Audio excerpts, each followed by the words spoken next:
My wife thinks I'm having an affair with my new recruit, but I'm just trying to advance my career, and now she's giving me the silent treatment. Posted by you/throwaway565611. I know this is long, but it's necessary. My marriage might be on the line. Help a bro out. My wife, 29F, and I, 32M, have been married for 2 years, together for 8. She's never been the jealous type until recently with this situation. I started a new job about a year ago. It's a management position and requires a lot of recruiting. I've been doing pretty well building a team. I need to in order to advance further, and I'm so close. I make great money doing what I do and have been able to provide my wife and me with a much better quality of life as a result. Anyway, one of my recent recruits is a young female, let's call her Emily, 22F. She's a great addition to my team, she brings in awesome numbers, is very teachable, and is all around just fun to have in the office. And yes, she's very attractive. But I'm faithful, I love my wife, and I would never do anything inappropriate. My wife hates her. I'm not used to this from her. I've had female friends and colleagues in the past, attractive ones too. It's never been a problem. But Emily, holy crap. We've been fighting constantly now. Part of team building and keeping your team is being social with them. This is encouraged by the higher-ups, who even cover the cost of nights out to hang out with your team in an informal setting. We encourage team members to bring their spouses too. Well, about 3 weeks ago, we were supposed to have one of these nights, but we had 2 road trips going on, so most of my team was out of town. I only had Emily and another new guy in town, and the new guy bailed. Normally, my wife would come, but she was working. So it ended up just being Emily and me, eating wings and having some drinks. My wife called to say she was off and could come join, but I decided that since everyone was gone, maybe she should sit this one out because Emily was really new, and I didn't want to third wheel her. My wife didn't like that. To top it off, Emily thought she was being funny and said loudly, "Come back to bed." My wife got pissed, but it was unprofessional for me to fight with her on the phone in front of a new recruit, so I cut the call short and said I had to go. My intention was to smooth it over later. I also, by the way, told Emily that it wasn't actually funny, and it was inappropriate. I asked her to hold herself to a higher professional standard when dealing with people related to our business in the future. Well, my wife wasn't having it when I got home. Eventually, in the middle of the argument, I said something like, "She's not even attractive. You have nothing to worry about. Anyway, I only love you." She was still pissed but calmed down a little. Then the following week, I was talking to a few people in my office somewhat informally. I basically told my team to come in for a second to go over something. I only have 2 chairs besides mine, so those were taken, and I had 2 people sitting on a low bookshelf in the back, a few leaning against the walls, etc. Emily came in last, looked around, and sat on the edge of my desk, farthest from me. We had our meeting, and everyone left except Emily, who had a question about what I said. Naturally, she turned more towards me as she was talking. Well, that's the moment my wife walked in with my phone charger and a Starbucks for me. All she saw was Emily sitting on my desk, leaning toward me, talking. I've never seen my wife act like this, it was embarrassing. She put the stuff down on the nearest surface and just walked out. I wasn't going to chase her because that would look bad. So I finished talking to Emily and then tried calling my wife, but she wouldn't answer. When I got home later, she was in the shower, crying. WTF? I went into the bathroom and pulled back the curtain, and she was literally sitting in the tub, knees to her chest, crying in the shower. Why? This is ridiculous. So I got pissed off and left. I called a few work bros and met them at the bar. Well, effing luck of all luck, Emily showed up with them because 2 of the guys I called were already with her. And she was dressed to the nines. She took a big group selfie and posted it on Facebook. Well, guess what? Yup, my wife saw it and commented, "Nice to see you having so much fun." To which Emily responded, "He's in good hands." And I know that sounds like innuendo, but she swears it's not. I talked to her, and she really meant it as reassurance, like, "Don't worry, he's in good hands," and didn't even think about how it could be misconstrued. Anyway, I got home, and my wife was crying again. She said I'm being willfully ignorant, that it's obvious Emily likes me and is stirring up trouble, and that I'm refusing to see it. She thinks I must really believe she's stupid. She asked if she could look at my phone. Like, are you kidding me? I obviously said no. Then she cried more, saying that I must have something to hide, especially since I lied about Emily being attractive. Now, for the last 2 days, I've gotten the complete silent treatment. What the F? I haven't done anything wrong. And Emily is a good employee. I can't fire her or something just for my wife. Like, what the F does she want me to do? No one's done anything wrong. Update same day. Okay, guys. It's clear you all think I'm, at best, the stupidest person alive and, at worst, some kind of monster. First off, I would never sleep with Emily. And while, yes, I can recognize that she's physically attractive by most standards, I am not attracted to her, especially not after all the drama her very existence has been causing me. Secondly, I'm not a bad husband. We've had 8 wonderful years together and have been through some pretty tough things before, coming out stronger than ever. I've just never been in a situation like this one before. I'm pretty average looking. In fact, my wife is very attractive, and normally, it would be me with insecurities. But I've never made my insecurities her problem. Thirdly, I'm willing to admit that some of you may be right about what's going on. If it's so obvious to so many people, including my wife, I'm not arrogant enough to say you're all wrong and I'm right. I mean, I posted for a reason, after all. Finally, though, I'm still not sure how to proceed. We don't have an HR department, as we're still a small office. It's basically my boss, 2 other people at my level, and our teams, sales, by the way. The way you guys are talking, I'm a little frightened that this could get turned on me if Emily wants to be vindictive or something. I haven't done anything inappropriate, but I'm higher up in mail. And given how I've apparently messed this up, how would my wife react if Emily tried to allege anything against me for letting her go or something? Commenter. You realize that you're still being me, right? Your wife was sobbing on her hands and knees in the shower. There's a damn good chance you've already lost her. If it were me, I'd have a bag packed before you got home from work today and make sure to turn out all the lights on my way out. You have to apologize. You have to crawl. Because at this point, you don't deserve anything that looks like forgiveness. I'm so sorry, I was a colossal moron, and I don't know what I can do to make it up to you, is where you start. From there, you have to listen to the answer. And if the answer is go away, you're going to have to accept that too. Ops response. Go away? Seriously? I never slept with this girl.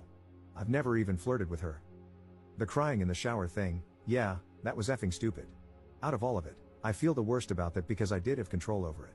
No one was watching. There are no excuses. But for our relationship to fall apart after 8 years over a sequence of events that have only happened over the past 3 to 4 weeks? That's a bit extreme, don't you think? I need to know what to do next so I don't keep effing up, on both fronts. Begging for forgiveness is a good start. I just wish I understood this more. I hear what all of you are saying, and I can understand how it looks, but I just wish I really understood how all this happened. Second update same day. Okay. Well, I've been talking to my wife off and on all day since I posted, echoing some of your sentiments and apologizing, trying to be empathetic. But she really isn't too interested in anything I have to say, although she is actually speaking to me nonetheless, so I guess that's something. I have Emily an assignment that requires her to be mostly out of the office and in the field for the next couple of days under the supervision of someone else, so we shouldn't really have contact for now while this is getting sorted. Going home now. I'd say wish me luck, but I doubt you will. I'll update later. Third update 1 day later. It went about as well as could be expected. I explained that I really didn't get the whole situation before, but I do now. I showed her this thread, apologized, and told her I was willing to do whatever I could to make things right. I reassured her over and over again that I didn't cheat on her. She's not sure she believes me about the cheating or sincerely understands what I've done wrong, but in any case, she's incredibly hurt. After much discussion, tears, and begging, from me, this is what she wants from me. 1. Space. She wants me to move out for a while, and she doesn't have a set time for when I can come back. 2. Counseling. Both as a couple and separately. She says this incident isn't the first time I've been unable to see things from her point of view and have hurt her as a result. Not only that, but she feels she needs help trusting me again. 3. Like many of you, she thinks, putting it mildly, that Emily needs to go away, far, far away. She wants me to tell Emily why and wants to be able to listen in somehow. I don't know how I'm supposed to do that. I feel like it crosses some sort of professional line, whether I'm willing or not. And finally, she said she doesn't know what's going to happen with us, even if I do all these things. She cried a lot, which isn't surprising. I feel awful, scared, and really effing stupid. I love my wife, and I haven't done a good job of showing it lately, I realize that now. But I really don't want to lose her. I'll be speaking to my boss tomorrow about how best to deal with this in terms of letting her go, transferring her, or something. My wife wants her fired, period. I'll see what I can do. I'm in a motel right now. I spoke to my father, and he pretty much told me I'm an idiot and to do whatever it takes to fix this. My parents are very fond of my wife. Thanks again, guys. I didn't realize how bad this was. God only knows how much worse it could have gotten. Op when told Emily should be fired. I'm aware she should be fired. If you've read all my posts in this thread, you know I've figured this out. I spoke with my boss today. After first making sure I truly hadn't done something inappropriate with her, he agreed that she needs to go. You have to understand that the culture of our small office is very informal. We all make off-color jokes, rag on each other, and goof around. But at the same time, our image is important. I may joke around with you and be your buddy outside of work, but make no mistake, I should also appear to you as someone who is serious about the business and has my act together. That's why I don't like scenes or letting on about troubles in my personal life. My wife has always understood how this works. That's why when that first very inappropriate joke was made, I tried not to make much of it. I thought it was possible that Emily, having seen how the office camaraderie works, just thought she was being funny but failed. So, as I said, I spoke to her about it being inappropriate but didn't make it a huge deal. I also thought that given my wife's knowledge of how the office works and her prior exposure to it, she might be overreacting. A major fail and error, I know that now. I was seeing the things going on as isolated events, each with an explanation, rather than as one entire mess, which is what it actually was. I'm very embarrassed by my oversight as a professional and extremely sorry as a husband.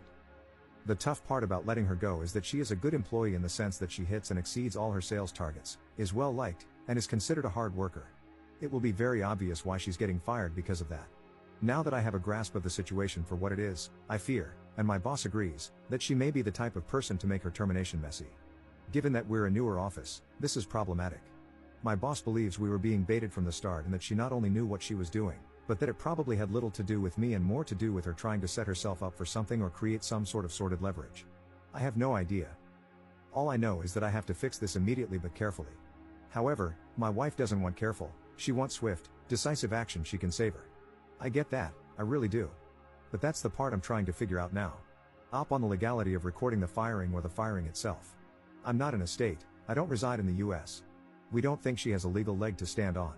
It's the court of public opinion and the company's reputation we're worried about. I told my boss that if it came to that, I'd leave. I hope that's not the case, though, as my wife got me this job and, despite this incident, has been proud of my work here. I was injured a few years ago and couldn't work my labor job. She knew someone in a higher position here and got my foot in the door with no experience. I'd hate to leave in disgrace with nothing else on my resume for this field of work. It would be very hard to continue leading the lifestyle we do. Commenter.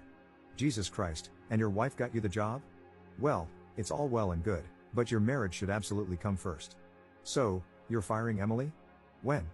Ops response. When she comes into the office after being in the field today, the boss will be present. We've decided to just get it over with quickly, like ripping off a band-aid, and deal with the fallout, if there is any, as it comes. She will be told why, and I'm going to record it on my phone for my wife, but I'll have to make sure I delete it right after. I'm going by our place tonight to grab a few more things, so I'll show her then. By the way, for those who may be curious, my boss was pretty exasperated with me and told me very firmly not to let anything like this happen again because if I can't control my team members, I shouldn't be in my position. He admitted our personal friendship saved me here and that I get just one chance, this was it. Fourth update 1 day later. Late reply, I know, but it was a day. Emily took her firing, for lack of a better word, okay. She strongly denied that her intention was to be inappropriate. She also expressed some frustration, saying it was unfair since other people in the office make jokes too. My boss spoke up at that point, stating that others don't make jokes like that and that I had already warned her once about being inappropriate in that particular regard. Again, she denied that her comment about me being in good hands was anything other than an innocent mistake. Once more, my boss stepped in and reminded her that as a new employee, she was still under probation, meaning he could dismiss her without explanation if he wanted, and that he simply did not feel she was a good fit. He then threw the ball back to me, so to speak, and asked if I agreed. I said yes, we were in agreement. She just shrugged and said, well, I don't know what to say then. Goodbye, I guess.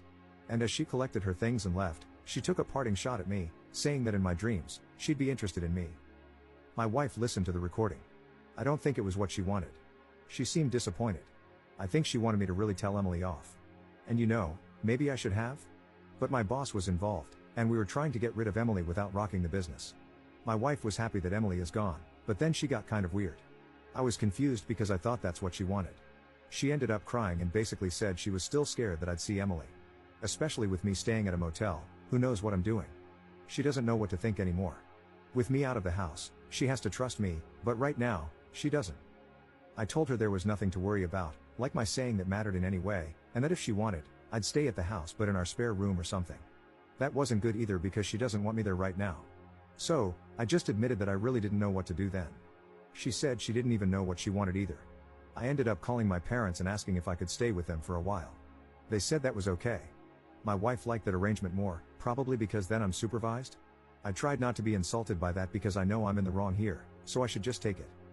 While sitting on the couch talking, watching her cry, she asked me to just hold her. I had tried to earlier, but she pushed me away. Anyway, I held her. Then we ended up kissing, and one thing led to another. I'll let you fill in the blanks. But I was kicked back out shortly after to pack my things from the motel and go to my parents. She said she still loves me, of course, but that she's still pissed off, hurt, and unsure of things, regardless of what happened tonight. Seeing how hurt she is and being so scared of losing her, I'm really starting to understand how much I've messed up lately, and not just in this situation. She's been really patient with me, and I've been screwing up. I reread my original post, and I'm actually embarrassed at how selfish I've been. Editor's note. Op hasn't posted another update since the fourth one in 2014, so I'm assuming this is concluded and he's worked hard to rebuild his marriage and move forward with his life.